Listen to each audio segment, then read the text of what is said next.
Why do I need to read in English? My students often ask me. They think, I go to classes, I do my homework, I watch films in English. Why should I read books? Actually, reading is the best way to improve your English. I will tell you why. First, reading is very important.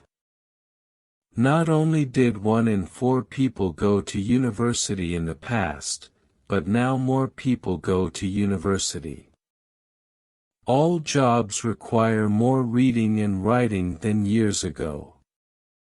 This is true for everyone, it doesn't matter if you're an office worker or a mechanic.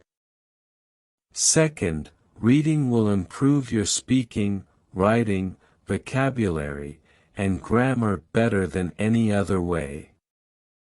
It won't improve your listening directly, but it will improve your vocabulary. When you have a better English vocabulary, you can listen more easily and improve your listening that way. In school, you probably read a lot of English boring textbooks and stories with exercises at the end. But I'm not talking about that. I'm talking about reading for pleasure. That means reading a book you enjoy because you enjoy it. You are not reading because your teacher said, read this book. You are not reading because you think, I should read this book. You are reading because you want to. In an experiment in schools in America, they gave some boys free books. They were fun books like James Bond. They said, you can do what you want, you don't have to read the books. But the boys did read the books. They read a lot of books. Some boys read a book every 2 days. After years, they gave the students a test. The students who got the books got better at reading and writing, and they liked school more. The students who did not get the books did not get better at reading and writing, in fact, some of them got worse. This isn't just true for native speakers. They also did an experiment on students learning English in the Fiji Islands. They tested 3 ways to teach. The first way was normal English teaching, with grammar classes, exercises, and so on. The second way was reading in silence. The students read books in class. The third way was reading together. The teacher read books to the students. After 1 year, the 2 ways with reading were the best. They were much better than the students who did normal English classes. They did the experiment again, this time in Singapore. There, the students who read in silence did very well. They did the best in grammar tests. Other students did grammar classes but performed worse in grammar tests. In normal classes, we try to remember grammar and vocabulary. When we read, we learn them naturally. Maybe you're thinking, when I read in English, it's too hard. I have to use the dictionary all the time. It's boring. I can't do it. I understand, so I wrote this book. I think this book will make you like reading because the stories are easy and fun. The early stories are short and easy, and the later stories are longer and harder. When you finish the book, you will think, wow, I did it. I make a podcast called English Listening Practice. 9 of the stories in this book I wrote for English listening practice. One of the stories I wrote for this book, but when I made this book, I made the stories better.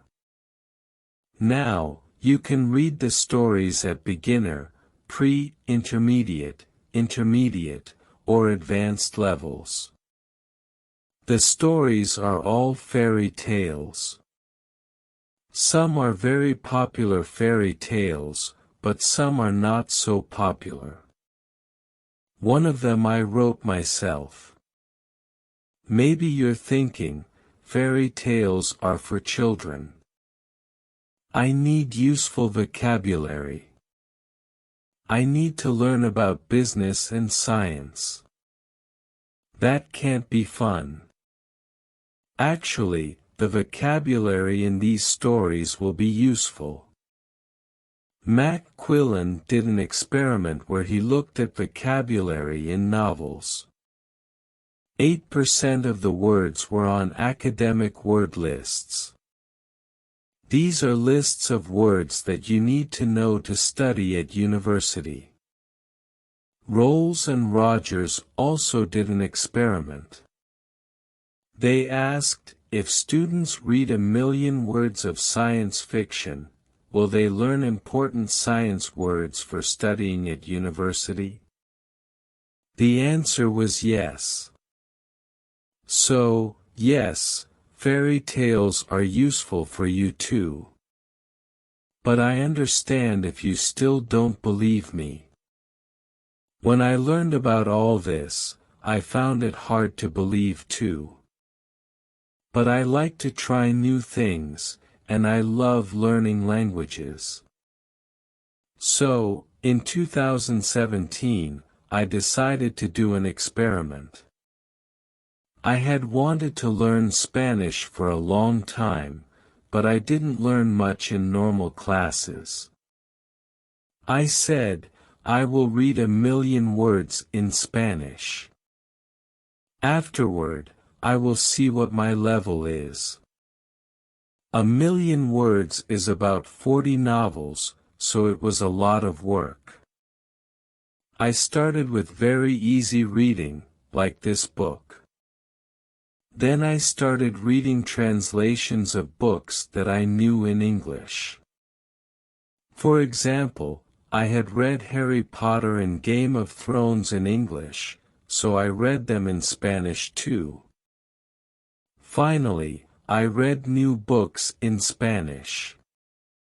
I read Latin American authors, such as Isabel Allende, Jorge Luis Borges, and Manuel Puig. I loved them. I also listened to podcasts, but I always read the transcripts and added the words to my goal. After I finished reading 1,000,000 words, I wrote and talked to native speakers. I was at an intermediate level. I could understand almost everything I read. I could understand people when they spoke clearly, and I could have conversations. I had spent most of my time reading, not speaking. In 1 year, I learned more than most students learn in 2 years. I didn't try to remember grammar and vocabulary, I learned them naturally. Maybe you're thinking, I don't believe this, or maybe you're thinking, wow, I'm going to read for hours every day.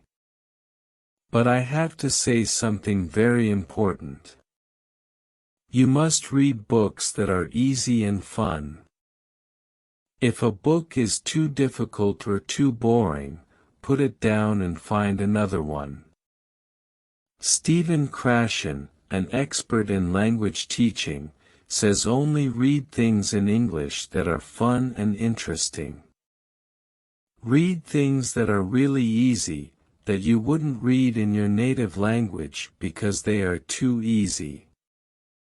So, you can read comics, magazines, detective stories, romance stories, and so on. Don't feel bad about reading translations. If you read very easy books, when you see a word you don't know, you will understand the meaning easily. You won't have to use a dictionary. So, what is easy? Experiments show that you should understand at least 98% of the words in the text. 98%. That's so high, I know. But let me show you an example. Here's a text where 50% of the words are not real words, so you should understand 50% of the words. Jerry fled out of bed and opened the curtains. He blamed to himself as he made breakfast. He made coffee and put butter on his puffer. Someone called his phone and he picked it up. He was very surprised by who was tingling, so his inky fell on the floor. Is that easy to understand? Could you read a whole book of that? Here is the same text, but only 2% of the words are not real, so you should understand 98% of the words. Jerry jumped out of bed and opened the curtains. He sang to himself as he made breakfast. He made coffee and put butter on his toast. Someone called his phone, and he picked it up. He was very surprised by who was calling, so his inky fell on the floor. How was that? You probably didn't understand everything, but it was more fun to read than the first text. That's why reading for pleasure is so great. Maybe you don't understand everything, but you understand enough to follow the story, and you don't have to pick up a dictionary. So, if you find that this book is too hard, read something easier. If you find it boring, read something more fun. I know that not everyone likes my writing, and that's okay. Find a book that is good for you. When we have fun, we learn much more. Because I want this book to be fun, it has no exercises in it. I thought about adding them after each story, but I don't think it's a good way to spend your time. Instead, you should read more, read for pleasure if you finish this book. You can try the level above. Because you already read the stories, you will know them well and it will be easier to understand. But maybe when you finish this book, you will love stories. I hope so. If you do want to read more, you can listen to my podcast, English Listening Practice. I write a new story every week with audio and text, and there are over 100 episodes for you to listen to. We can improve our English with such beautiful stories. Let's listen to this story. This will improve your English speaking skills unprecedentedly. Do you want to improve your English? Do you want to speak English more fluently? You see, the English language changed my life. I was born in Hong Kong, so English is not my first language. My first language is actually Cantonese. My second language is Mandarin because my mother is from Taiwan, and my third language is English. So, when I first immigrated to North America, I couldn't speak a word of English. And I know some of my fans have said that you're tuning into my videos, because you want to learn how to speak the English language. I find that that's kind of interesting. So today, I want to share with you 5 steps to improve your English fluency. 5 things that I did to learn the English language. Step number 1 to improve your English fluency is actually very simple: don't give a damn. That's right, don't give a damn. Speak whenever, wherever, however. It doesn't matter if you speak with an accent. I still speak with an accent, and I talk to tens of millions of people every single month. It doesn't matter. Forget how people will judge you. Forget how people will think of you. All this stuff doesn't matter. Just speak as much as you can. If they don't understand you, say it again. If they still don't understand you, say it again. Just keep saying it. I remember, because I spoke with such a thick accent, I sounded like Jackie Chan. I can still speak with some Chinese accent, like, hey, yeah, this and that kind of stuff. But you just speak. You just speak as much as you can, because that's how you get comfortable. You would not guess if you're always thinking about, to understand a culture, to understand philosophies, you need to understand the language. So, when I learned the English language, I also learned a lot of other things about the culture, about business. Of course, that's what I do. So, language is not just something that you use to communicate. Language is also something that you can train your mind with. So, understand that. Step 4. Immersion. You have to immerse yourself. When I was learning the English language, what I did was listen to music every single day. I would listen to English music, English songs, and try to sing along and just learn it. It was very, very difficult. I was listening to rap music, which was way too difficult. I gave that up. But I was watching English movies without subtitles, and I would listen. At first, I wouldn't understand. I would understand maybe 5% of it, right? And then I would understand, I think, oh, that's what she means, and 10%, 20%. As my English improved, I noticed I would understand the movie more and more. So, you have to immerse yourself, talk in English, listen to English music, watch English movies. Do as much of that as you can.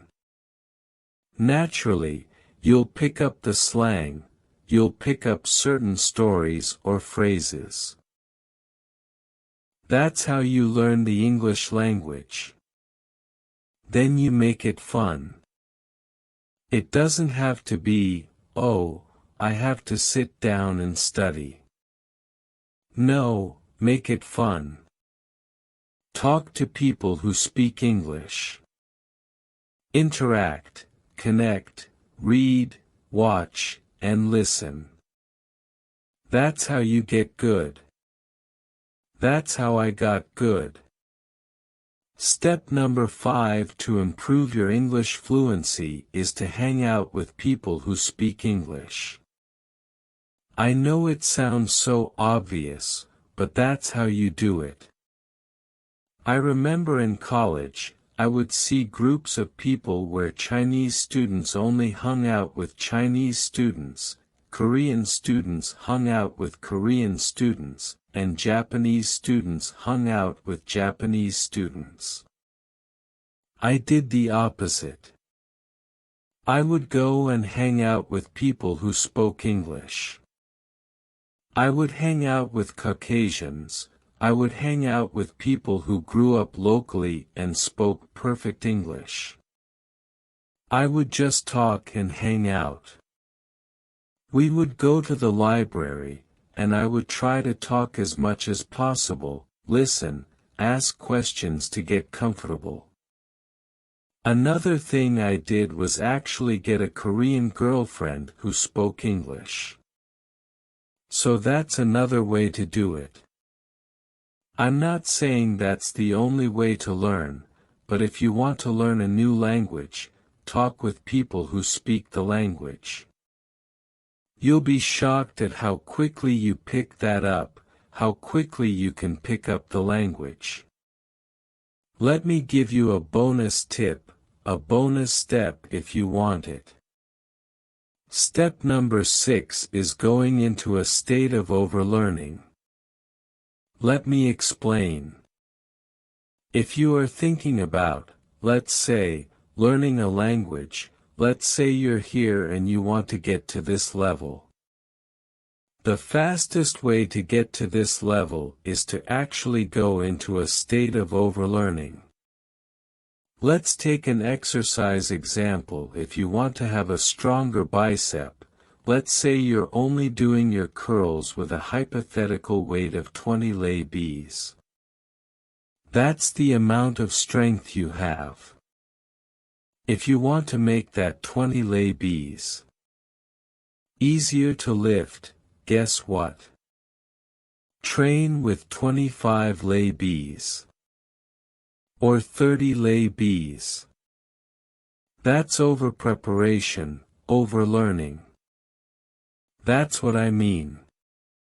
You want to stay in over-learning. So, what I did, because I'm in business not only learning the English language but also learning how to sell, how to close deals, how to do marketing, was not only for day-to-day communication, but also for something with higher stakes, where there was money involved. That's how I became a fluent English speaker. Now, I'm sure that you have had moments in your learning where you have felt like you progressed very quickly. It comes easily, you're motivated, it's fun. But at some point, you hit a wall, and you feel like you'll never speak fluently, confidently, and naturally. You are not alone. This feeling of being stuck is often called the intermediate plateau, and I've been there. It can be a comfortable place. You can speak and understand in many situations, but for most of us, it's not enough. We want to enjoy the language as freely as we do our mother tongue. As a native, I've never had the experience of learning English as a second language, so I want to bring you an expert who has successfully done it here at Real Life English. If you listen to our podcast, chances are you have already heard me on there. But today, I'm here to tell a little bit of my story and how I went from speaking zero English to the level of English I have today. I'm just like you. I'm an English learner myself, and I had to learn English from scratch in my country here in Brazil. I've never been abroad, so I'm going to tell you how I did it, and hopefully that's going to give you some ideas and inspiration for your English journey. But before we get started, make sure you hit that subscribe button and the bell down below, because every week we put out videos to help you speak English with confidence and naturally. So now, let's get started. My story with English began when I was 15 years old. As I told you, I come from Brazil, and at that time I knew zero English. I couldn't speak anything, I couldn't read, I couldn't write.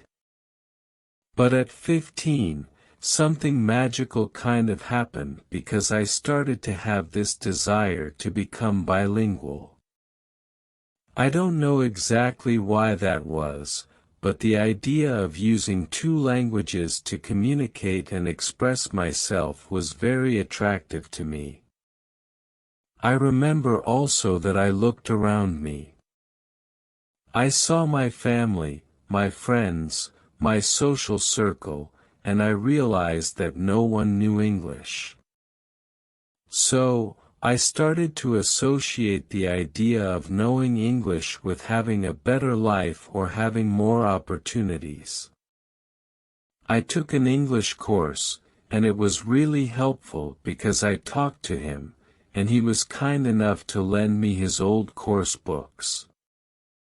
Every semester, his school would change the books, so the books that he wouldn't use anymore, he would lend them to me. That's how I started.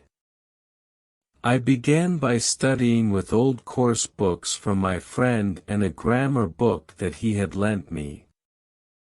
I was studying by myself with those old books, and I remember that I was really fascinated. English was always interesting to me. I always loved the language, but I was then actively studying it.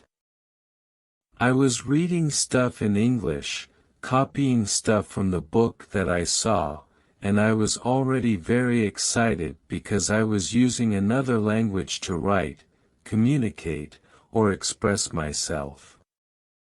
My speaking was really, really bad at that time. I couldn't speak yet, even though I grew up kind of watching movies with my parents in English and listening to music in English as well. I didn't have my speaking skills developed yet. I remember that I would try to read stuff out loud from the books I was studying with, and it was a disaster. The words wouldn't flow. I had no idea how to pronounce certain words. For example, loud was really bad and frustrating. But I kept going because at the end of the day, that was all I did for pretty much 3 years, from 15 to 18. Most of the time, I would study with books, and that was the first step. Mistake I made, and I'm here to tell you this because I took way too much time too long to start speaking.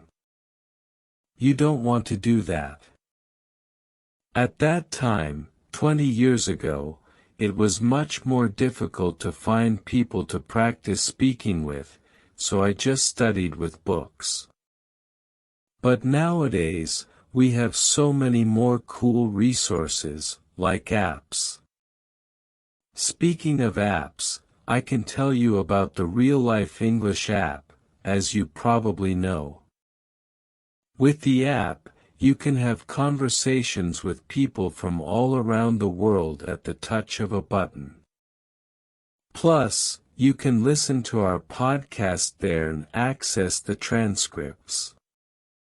It's just amazing. So, if you haven't downloaded the app yet, make sure you do that because it is one of the resources that, for example, I wish I had when I was learning English and trying to improve my speaking 20 years ago. But then, something magical happened in my life when I turned 18. I started working, and I have to say that my work experience, the jobs I've had in my life, was crucial in my English development, especially the speaking and listening skills. Let me explain. My first job was at a drugstore where I worked as a cashier. But there was something interesting about that drugstore. The peers would see me at lunchtime, kind of eating and studying at the same time. So pretty quickly, I became the English guy at the drugstore. Every time a foreign customer came in, I was the one to be called. Hey, Chicago, there's a foreign person here. Go help that person. Then I would go there and speak in English with those people and try to help them out. I remember one time it was kind of funny. I was at the cash register talking to an American customer, a lady. I was trying to talk to her in English and explain that I had never been abroad and everything, but I was still learning the language. I said, "Oh yeah, I've never been abroad," and she kind of stopped me and said, "Oh, I think you mean abroad."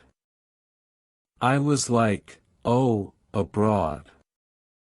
Oh, thank you very much for the correction. I appreciate that." So that was one example of how having these little interactions with customers helped me. Sometimes I would say something wrong, like abroad, and then the person would help me by correcting me. I had many of these small interactions that were really useful. This is another tip that I can give you: be open to correction. If somebody corrects your English, your pronunciation, or the way you use a word, this is actually great. I was speaking to Americans on the phone 6 hours a day, 6 days a week for a year. So, in a way, it was my version of living abroad. It was my version of having an exchange program because I was really speaking to natives for a year. That really helped me with my speaking skills and my listening skills. But it's important to mention that I only got that job because I already knew enough English to get it. All those years that I spent working and studying paid off because those years allowed me to get this job, and then I improved even more. So, here's what I have to say to you: keep learning, keep developing yourself, and start looking for job opportunities that allow you to use your English on a daily basis. You're going to improve even more. Between those jobs, that was actually the moment when I really started to create my own immersion in English. Now, because I was already using English in my daily routine at work, I was really serious about it. Everything I did was in English: watching movies in English, series, listening to music. I love rock and roll, for example, so I always listened to my favorite bands in English. With my very first paychecks, that's what I did. We didn't have Netflix or streaming services at that time, so I actually would go to media stores to buy DVDs and CDs. By the way, if you want to know my exact step-by-step process that I used to improve my English with movies and TV series, let us know in the comments. Maybe I can make another video in the future explaining how I did it. Finally, there is one weird thing that happened in my life that really helped me take my English to the next level, and that was becoming an English teacher. I started teaching English at 21 years old, so it's been 14 or 15 years now. I have to say that teaching English and helping people with their English was actually an experience that really helped me master the English language to a whole new level. When you teach, it's like you are learning again. When I have to teach a class or help someone, I have to prepare. I have to study the topic myself, be familiar with it, think of different ways to explain things, and give examples. That mental process really helps me better understand the topic so I can explain it to my students. It's a win-win. If you teach somebody, you win because you are kind of revising information and studying it again, and the other person benefits because they are learning new stuff with you.